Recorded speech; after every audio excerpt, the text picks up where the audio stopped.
Donc là on a un outil qui s'appelle une gouge, qui en fait est un manche avec une lame affûtée en V, qui permet de couper l'asperge à sa base au fond de la butte.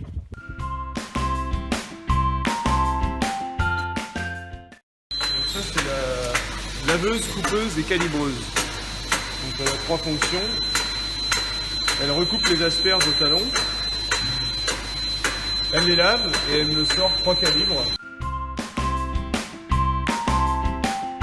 Une bonne asperge, je dirais que les deux critères primordiaux, c'est d'une part la fraîcheur. Une asperge, plus vous la mangez fraîche, moins elle sera fibreuse. Donc il faut la consommer le plus frais possible. Et après, il y a un deuxième critère qui est le choix des variétés.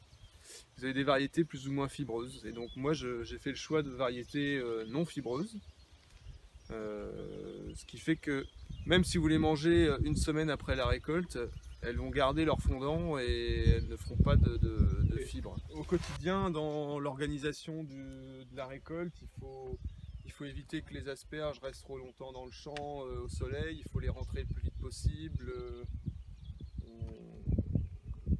On vient les ramasser plusieurs fois dans la journée, voire même plusieurs fois dans la matinée. Et on les ramène tout de suite au bâtiment pour les laver tout de suite et les refroidir tout de suite le plus tôt possible après la récolte. Ce qui permet d'améliorer leur conservation aussi par derrière.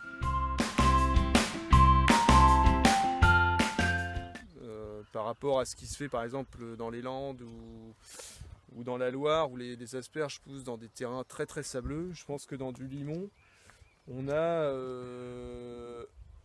un effet gustatif. Je pense que c'est un terroir qui donne du goût aussi.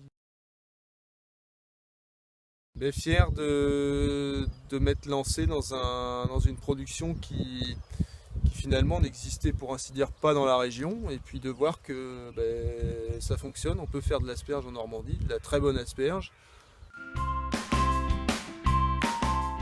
Alors ma question d'ici, comment s'appelle cet outil qui permet de cueillir les asperges ?